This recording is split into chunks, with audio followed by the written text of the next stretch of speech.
All right, welcome back to the SportsMax Zone. We're here with Wayne Lewis, former Jamaica batsman, current secretary of the West Indies Players Association.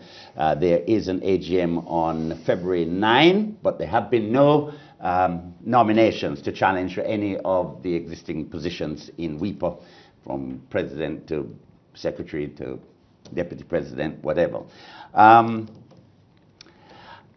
A part of the major problem regarding the tour of India was the argument from the players about losing image rights money and so on and so on. What's going to happen with that?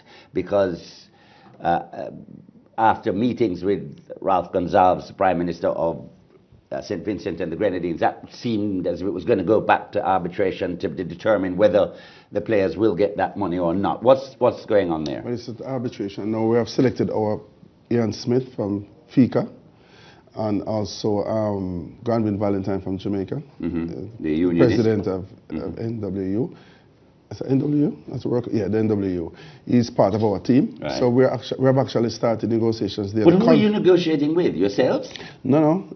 Because you were in agreement with the... No, but we had no control over it going to arbitration. So therefore we have to set up our team, and they set up their team, and we're going to be negotiating fully, and a decision will be made on that. So we have started the process. So first of all, we have a group of players who strike against their union, and now we have their union that had a position before defending the players' position. So are you suggesting that no, that it just seems it's going to arbitration and we shouldn't be a part of it? Well, it seems a little confusing because... I'm just saying, if the WICB decides that they're going to take it to arbitration, shouldn't we be a part of the process? We should just say, okay, this is a position.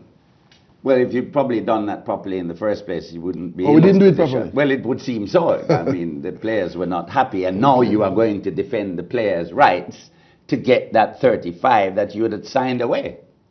Which, at the So what do you suggest we do? I don't. That's why I do this and you do that. But you know, we have signed off on the contract now for the World Cup.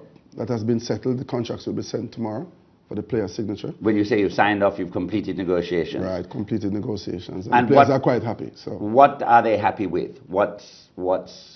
You don't expect me to go in details of the contract, Simon. But whatever we've put on the table, it has been accepted by the WICB and the players. I mean, the WICB had their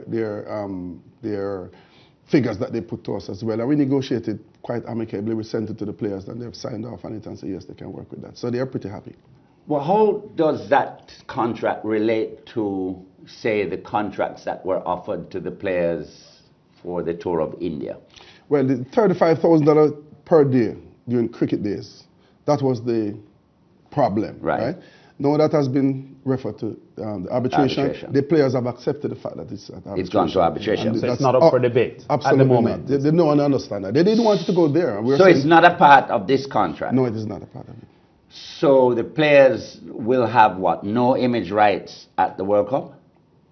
No, we've offered them a particular figure, and also it includes like sponsorship deal. I saw something on the bottom line that says that there's a sponsor for the West Indies team. Yes. Well, they'll get 50% of that those funds, and they are pretty comfortable with that. There's some guarantee money involved in that, and they like the fact that there's a guaranteed amount, and they are pretty confident and comfortable with that. What do you say to people who, having watched the West Indies, for instance, crumble into the dust almost embarrassingly against South Africa, the team ranked 3 in the world, the West Indies ranked 8 in the world, as they have been for some time.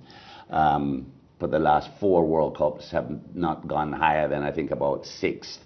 What do you say to people who say these players should be getting less money and maybe their fees should be performance related? Again, is that a rhetorical question? No. It is not. I know it's frustrating for all of us. I mean, I watched the game today. And we are watching people over and over get paid to do a job and are incapable of doing it. Most other people get fired. Well, usually people get fired. There's no brother in the team. No, I'm not saying he got fired. He has been left out along with Pollard and Robbie Rampal and other players as well. So the selectors at some stage will sit down with them and they'll be evaluated. But in the meantime, there's a contract in place that they're going to be paid X amount. and there's also incentive in that, and therefore if they do well, I can't imagine that any of the players would go out there and really don't care about the fact that they're losing. I can't see that. And have you seen some of the shots in this series? Yeah, I've seen it, and you know, the cricket there's a thin line in that. You play a particular shot and it comes off nicely, and they say brilliant, and it doesn't come off, and you nick the ball to the keeper and they say it's the worst shot ever played. Yeah. So these things, look at some of the shots that that Andre Russell played, for example. Should he missed one of those balls and sky a catch, he would have been lambasted, right?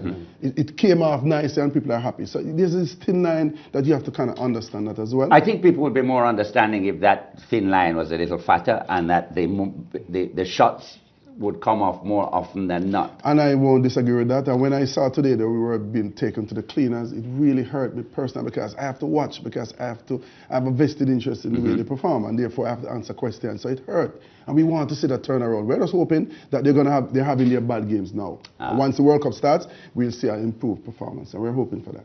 All right. Question now as it relates to your relationship with the board. Dave Cameron referred to it the other day and said that your relationship is a good one, and yet people are saying it's almost too good a relationship, and that the WIPA, because it's a Jamaican president of WIPA, Jamaican president of the WICB, Jamaican CEO of the WICB, that it's all just a love fest, and maybe the players' interests will not be represented as well as they might be. This was far from the truth. I mean, as I told you, the contract was sent to the players and they're pretty satisfied. The players want representation, right? They don't want to be in a situation where they're afraid to push out their heads and say, I'm a WIPA member, right? It's not helping the players, it's not helping the cricket. I just saw that Najika Super 50, there's a contract in place.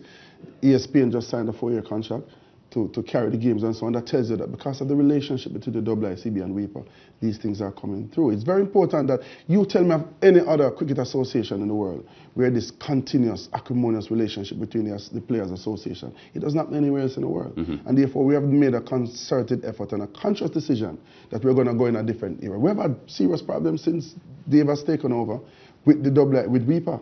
But we call on the phone and we meet him in his office and we write emails, but we chose not to do that in the public's domain. And because of that, things are working out quite nicely. The players are a lot more comfortable being a part of WIPA now rather than being fearful. Although, to counter what you're saying, though, one of those Bravo letters to follow up and to strengthen Simon's point had this hint of a lack of trust with this group that, you know, almost as if it was hinting that the Jamaican group, they didn't trust them and there was some collusion and the players are being left in the cold.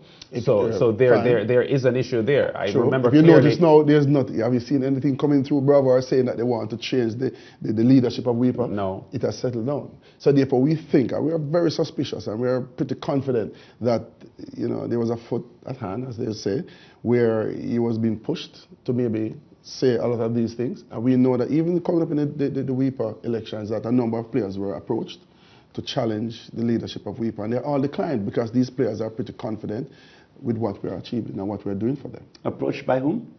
By who? What do you mean? The players who approached them. A number of players. I won't call any names, but a number of players were approached. You want to know who approached them? Okay, that I won't tell you either. You understand? But we know that players were approached. So let me call out some names. Was it the Prime Minister of St. Vincent and the Grenadines urging these players to run? You never know.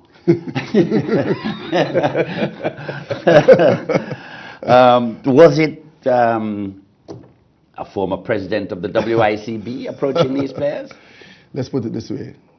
We are achieving a lot, WICB and WIPA, right? We have seen that the players have signed contracts now. There's a franchise system in place. We have brought the women, the female cricketers on board, because that's going to be another tough negotiations for us, because it is almost embarrassing, should I tell you, the type of money that they were earning. They don't call that money. And therefore, even members of the WICB, when we told them, they could not believe it. So we are looking to improve the remuneration of those players, and they are depending on us.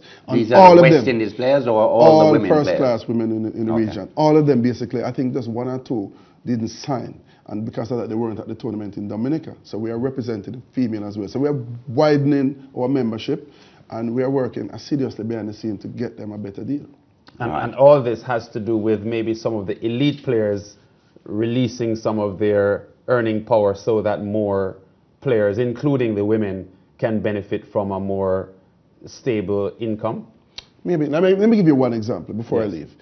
The contract between the WICB and Digicel was a $2 million contract. When they worked out the amount of days for that $35,000, it was like 70 days, like $2.4 million.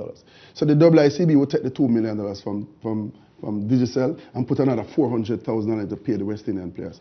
The female team, they wear the Digicel logo, they don't get paid. The West Indies A team wears the Digicel logo, they don't get paid as well. So all the money was going in one particular direction. When we looked at what was happening in England and South Africa and Australia, we said this is maybe the reason why we're number 8 in the world. And therefore, guys, you know, Simon, they play county cricket and they live a decent life and they dedicate themselves and develop themselves and develop the cricket. Well, that's what we are trying to achieve in the Caribbean. And therefore, there's only a madman continue to do things one way, not getting the desired result and still hoping to get there. So therefore, we have to make a concerted effort to change that. And that's what we're trying to achieve now. When you say we, you mean WIPA? Well, WIPA has a stake in that, of course. We're giving up, WIPA gave up a lot to get this new system in place. If that is the case, and it sounds reasonable enough that the pie is shared among a greater number, why were the players so resentful? What players? The West Indies players who were about to lose the 35. You'd have to ask them, but another 90 players are so happy and thankful that they're in a position already. You know, there are a lot of stuff going around within the West Indian first class community that these players are disgruntled and upset. They are so thankful and appreciative of this. And we're going to see a number of these guys play longer in regional cricket and really bring a lot more to the table now that they're in a secured position. All right. We have to leave it there with the Secretary of WIPA, with the AGM on February 9 here in Jamaica. Thanks to Wayne Lewis, the former Jamaica batsman, for being with us in the zone. We take a break. We're back in a moment.